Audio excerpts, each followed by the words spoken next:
आप देख रहे हैं लव इंडिया नेशनल, क्योंकि इरादे हमारे साथ हैं, इसलिए लोग खिलाफ हैं, फिर भी हम आपको दिखाते हैं कड़वा सच। नैतिक परिवर्तन कब हो जाए, माहौल कब बदल जाए, कोई नहीं जानता। कोई नहीं जानता था कि देश में मोदी लहर आएगा। कोई नहीं जानता था कि इतनी सीटें समाजवादी पार्टी जीत जाएंगी। माहौल बदलते देर नहीं लगता है। एक वो भी समय आएगा जब हम सबका नेता ओम प्रकाश राजभर उत्तर प्रदेश की कुर्सी पर बैठे। आप निश्चित रहिएगा, जिस प्रकार से हम लोगों ने 27 अक्टूबर 2002 को प्रण लिया था कि उत्तर प्रदेश को 4 भाग में बांटेंगे, पश्चिमांचल, मध्यांचल, बुंदेलखंड और पूर्वांचल बनाएंगे, और पूर्वांचल पद यात्रा चलाया गया था। मैं धन्यवाद देता हूं मीडिया भाइयों को कि फिर से मेरे एजेंडे को लोगों ने जिंदा किया, और केंद्र की सरकार जिस बात को इसी मेरठ में, मुरादाबाद में आके हमने कहा था, इसी हॉल में हमने कहा था कि उत्तर प्रदेश को बांटने की आवश्यकता है। जब उत्तर प्रदेश को 4 भाग में बांटेंगे तो 4 मुख्यमंत्री होंगे, छोटा प्रदेश होगा, काम अच्छा होगा, खुशहाली होगी, ग्रोथ होगा प्रदेश का, और फिर हमारा प्रदेश उत्तम प्रदेश के रास्ते से गुजरेगा। और साथियों, यही के लोगों ने प्रपोजल दिया था। हम पत्रकार साथी हैं हमारे सामने। मैं ऐसी मुरादाबाद गेस्ट हाउस में मैंने कहा था कि समय ऐसा आएगा कि हम लोग बाध्य कर देंगे उत्तर प्रदेश को 4 भाग में बांटने के लिए, क्योंकि जब मुरादाबाद से कोई समस्या खड़ी होती है तो यहाँ का व्यक्ति इलाहाबाद हाईकोर्ट भागता है। यहाँ की समस्याएं जो पश्चिमांचल की है, हम लोगों ने कहा था, बाबूजी ने मन से कहा था कि समय आएगा तो हम लोग पश्चिमांचल के मेरठ में हाई कोर्ट को स्थापित करवाएंगे, जिससे कि यहाँ के लोगों को इलाहाबाद में जाना पड़े।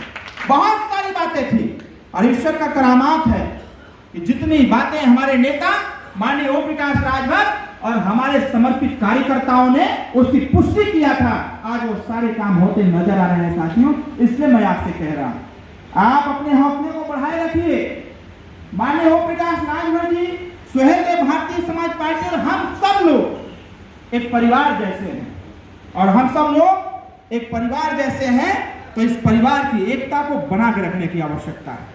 और परिवार की एकता बना करके रखने की अगर आवश्यकता है तो इस परिवार को आगे बढ़ाने की भी आवश्यकता है। जिस प्रकार से आप सब लोग सदस्यता अभियान को सफलतापूर्वक आगे बढ़ा रहे हैं, हमें पूरा विश्वास है आने वाला समय ऐसा होगा कि यहाँ पश्चिमांचल में पूर्वांचल से मजबूत संगठन खड़ा हो जाएगा, और पश्चिमांचल से पूर्वांचल से ज्यादा इस पर जिला पंचायत सदस्य जिता करके इस पीले झंडे को और आगे बढ़ाने का काम किया जाए।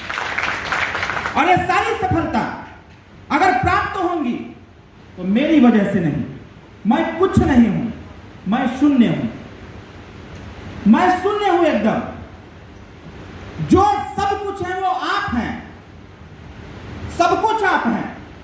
मैंने एक उदाहरण बताया, एक वो दौर था कि 150 से 200 गाड़ियों का काफिला, आज वो दौर आया कि स्टेशन पर लेने वाला कोई व्यक्ति नहीं खड़ा था।